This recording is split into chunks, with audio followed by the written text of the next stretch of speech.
Hello, hello, hello, and welcome to Queen Up Quarantined Edition. I am here with our lovely royal representatives. First, we have Debbie. Hi.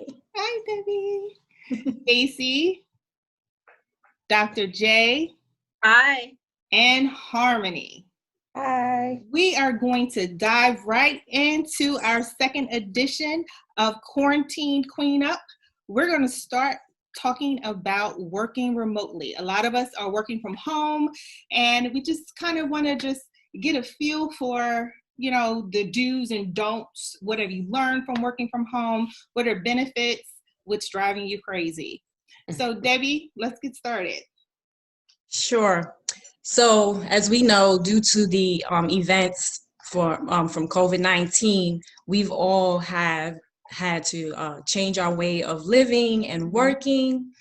And so for me, I work remotely from home. And initially, it was okay because we didn't really know what was going to happen. We didn't know how long this was going to last. So the first 2 weeks, everything was good. But after that, I had to make a schedule because I have my daughter, my son, and my granddaughter here. Mm-hmm. So in order for us to be on the same page and not go crazy, being stuck at home, I had to make a daily schedule where everybody had to do at least one productive thing a day, something that they like, enjoy doing. Mm-hmm. So like for my daughter, she's learning German. She wanted to learn German. Oh, that's great. Yep. And then my son, he's going to college to be a music producer. Okay. So I have him taking some classes online, a couple of classes online, just to get him ahead while he's just, waiting to see what happens as far as us, how they say, let us back outside, open outside. So yeah, pretty much that's what we've had to do. And now we're all on the same page. So it pretty much works for us. So is anyone else working remotely from home? I am working remotely, and there are a lot of Zoom meetings, a lot of conference calls. Actually, with some of the Zoom meetings, it's a little frustrating because sometimes I don't want to get fully dressed for, I'm home, but you have to, I can't show up in my PJs. So, right. Yeah, for the most part, people think working from home is less work. You could probably do more at home, kind of balance it out. But we've been like really busy, or at least my department has been like super busy, but no complaints at all. None. So I actually have a really funny short story to share of a girlfriend of mine. She is a second grade teacher.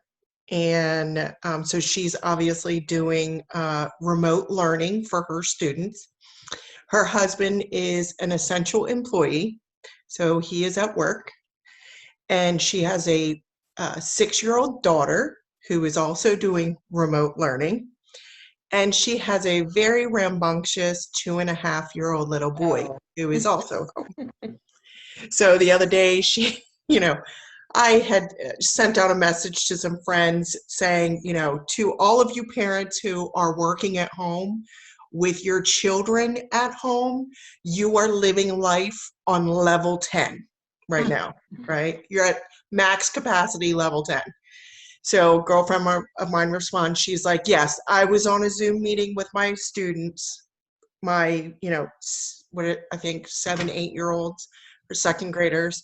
She said, and my 2.5-year-old came up and shot me in the side of the head with a Nerf gun during the Zoom. Oh my. So the whole class starts laughing at her, and, she's like, yeah, it's my son. And he's over there like, ha, ha, ha, ha, ha. So it was pretty funny. That made me laugh. But I give much credit to everybody who's working with small children at home. Yes, absolutely. Absolutely. So working from home, of course, is like, the thing to do and a trend now, but also we've learned that the trend on social media is TikTok. And we have been TikTok crazed. Everywhere you turn, there is another TikTok video, another challenge, you know, even like on Instagram, different battles between different DJs and artists. And it's all very interesting. Some of it's very funny. And some of it, it's just, you know, nonsense. But for the most part, it is entertaining. You want to give people things to do. It is interesting to see how creative people are. That's what I was saying. That's the part. Creative. Yes, that's the part that gets me, how creative, the things that people come up with. It's just amazing. So they got time. People got time now. Right. Exactly. Right. You got time. I think the ones that I love right now the most, you know, obviously everybody loves the Don't Rush, right? Number one, because of the song, but mainly because it's so positive. You know, most of us in our, you know, as Nicole, you just said, you know, sometimes you don't want to get dressed. But sometimes you do want to get dressed. So don't judge me my not dressed moment, because I will come for you. That's right. I will come for you. Yes. So I love those. Those are such feel goods, especially the one with the moms with all the little babies and infants and young children. That's how I feel, because I am you know, my husband said, "Oh, you did your hair today," because it's normally like ponytail, you know, messy. But I love that one. But I feel like the TikTok that I'm most the one I find myself being drawn to is the one where you see the parent and the young teenagers or the tweens, and they're doing like dancing battles with each other, right? Because you can see those are all the club heads from the 90s, right? Okay. And that's me. I'm the club head from the 90s. And if you test me, I will come for you. Oh, I will still break it down. Yes, right? Exactly. Still break it down. So those are the people. So there was a gentleman, him and his daughter were breaking it down. He was like, "I'm 51. Woo, I'm 51. I still got it." And so his energy was amazing, you know. So that's the one that was flowing around recently. But I think the one that really, really got to me recently was the Instagram battle between Babyface and Teddy Riley. And of course, my girlfriend, while this is happening, my girlfriend and I are like texting back and forth. And I was like, "Yeah." She's like, "I love Babyface." I'm like, "Yeah, but Teddy Riley got that one. I'm sorry." And she's like, "No." And I'm like, "See, here's where we're different. You're the smooth, classy one, and I'm the hype man, energy person." And she's like, "Oh, okay, I see that." So it depends on which side you were with. Like, either fell into one category or the other. But I thoroughly enjoyed that. And obviously, everybody saw it all over the news. But all of it was very fun to watch. Now, do you guys like the Drake Flip the Switch challenge, where they play his song and it's like a husband and wife, boyfriend and girlfriend in like the bathroom or wherever, and then they turn the lights off, and then when they come back on, they have different outfits on, like the guys wearing the girl. Do you like those? Do you like that? I don't know that I've seen that. Yeah. Some of them I have. hilarious. Who did one? It was a celebrity. Jennifer Lopez and her husband. You saw the dress he put on? I saw that white dress that he put on. He was a good sport about that one. Yeah. Okay, but she looked fabulous in the dress and in his outfit. Yes. She just, That's Definitely. just like amazing. Yeah. Yeah, well. I mean, there's nothing you can say about Jennifer Lopez. Right, exactly. Right. I mean, nice. And either way. So like she wearing a potato sack. God, girl, you look good with them earrings and the red You lip. working it, girl. Go ahead. Everybody can't say that. I will say, I think it's a nice alternative from just Facebook or Instagram, because I think it forces you to engage and to really, you have a variety of things to look at. You know, I feel like when you look at Facebook, it's kind of like you're kind of observing and you like it, you don't like it. Or if it's Instagram, you see people in different times of their life in terms of what's going on. But this actually forces you to actually engage, whether with it's each you're other. sitting or laughing. Right.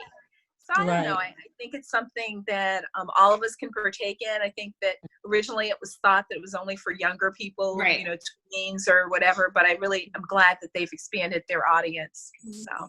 Me too. I enjoyed it. I think the whole, you know, obviously with COVID-19, everything is forcing us to search for connections in different avenues. Yes. And social media has really done that. I know this is shocking for many people, but I'm naturally an introvert. So it took me 7 weeks of being at home with a 5-year-old until I really was like, okay, I need to change something. I've got cabin fever. I got to switch this up. But I mean, it took me, but I had that outlet of social media that was sort of filling that hole for a while. So. And I speaking of being connected, we are going to move along to our next segment of staying connected with family and friends. Many of us, you know, have had to do FaceTime, Zoom calls, even like the WhatsApp, you know, application allows you to do video. So what are some of the ways that you stay connected with family and friends, Harmony, and how important is it for you to make sure that that is a priority? I've been pretty much, prior to the Zoom, I really didn't have Zoom until it became like popular. But Jason's family has been doing a Zoom meeting every Saturday at 4:30 p.m. and they have probably about 17 people on. And so and they have a format. Each person talks for about 3 to 5 minutes, and then, you know, the next person go on, and then the next person. And so the way that they do it is very strategic, so that everyone doesn't talk over each other. Right. And that each person can hear, you know, the viewpoint. And so they pay for an additional hour.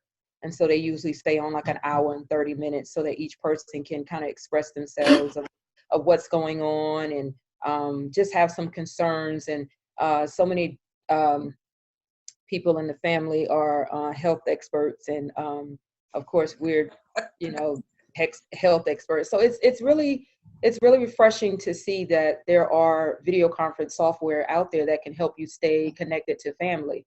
So I really enjoy, honestly, I am like super taking advantage of all of the individual isolation and quality time, because it makes you think outside of the box, you know, and we as a nation never thought that something this extreme would happen.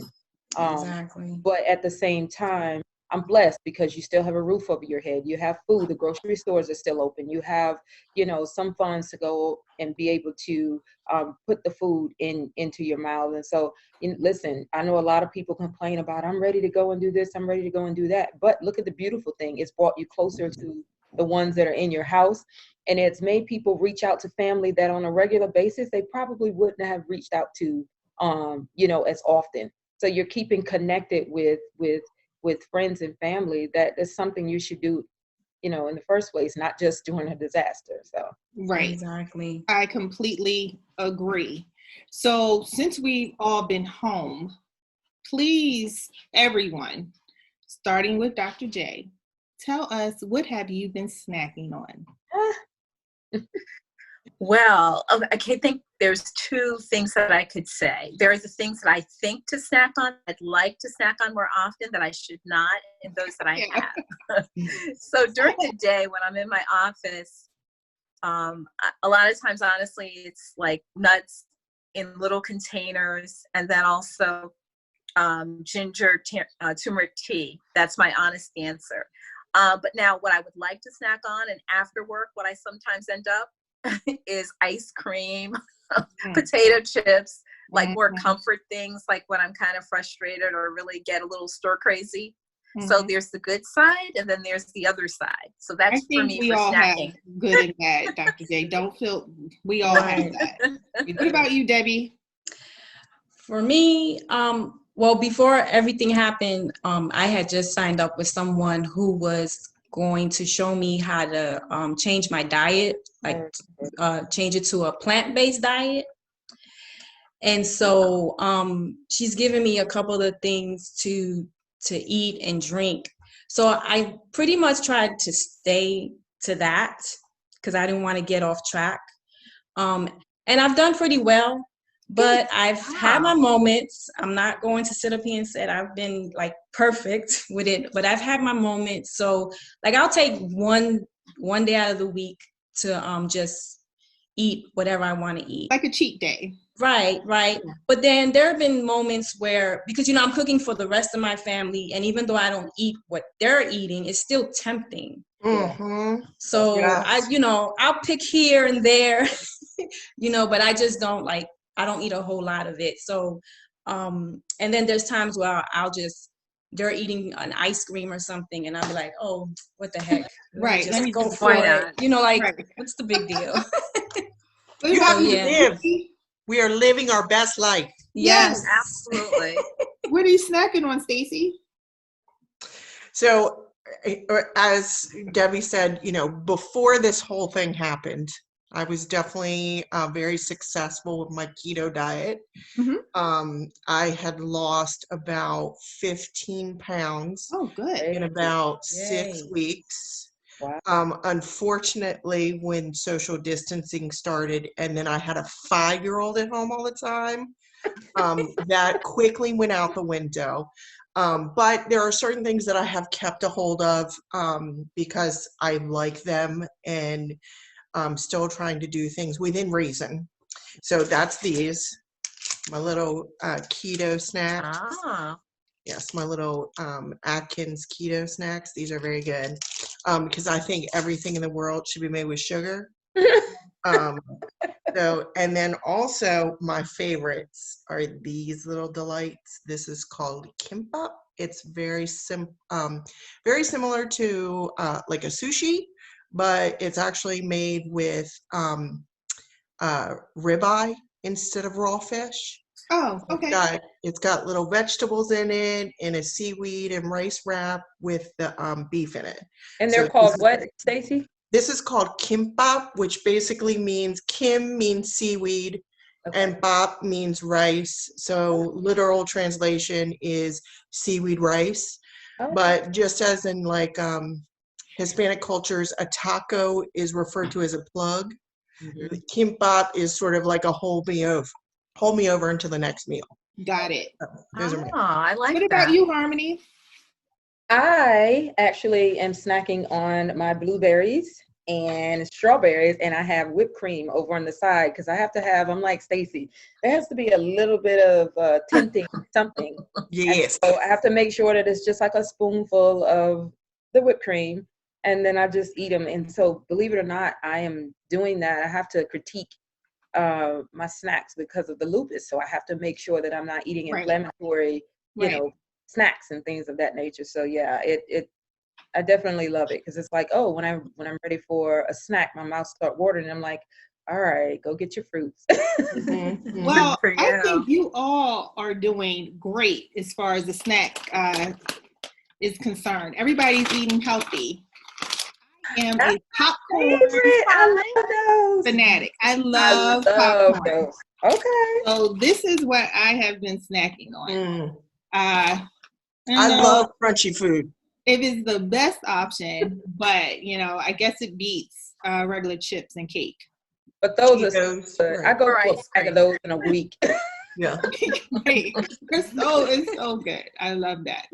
Okay, so we are going to address a question that we received. Question is, what are you going to do once the quarantine is over? So in a nutshell, I will just say this about me and my family, what we're going to do when quarantine is over. I will say respectfully that we will proceed with caution. As for me and my house, we will probably stay put for a while. That doesn't mean that we will never leave the house. However, we will not be those folks that you see standing in line at the nail salon which is you do what you think is best for you. But because I have an underlying condition, thyroidism, and because I am old school and I'm really concerned about my family, and because of my mother's condition, I just feel that I'm going to kind of just chill for a while. So that doesn't mean that it'll be that way forever. But if quarantine is over on May 31st, you won't see me out of the house on June 1st. So that's how that works. So you will have a birthday celebration inside. Yeah, I will be quarantined for my birthday, most likely. All good. You know, we did have some plans. We had to cancel them. But again, all good. I'd rather be here to see another birthday than to, you know, risk going out and doing things and getting sick. And to be honest with you, I enjoy my family, and we travel a lot, as you all know. We are always going somewhere or doing something. So not really missing out on too much, you know. So we're going to chill for a little bit. So that is the answer to that question. And we are running out of time. And very quickly, I just wanted to thank our royal representatives for joining us today. I want to thank Debbie and Stacy and Harmony and Dr. J for joining us for this segment of Queen Up Quarantine. We will see you next time. Take care.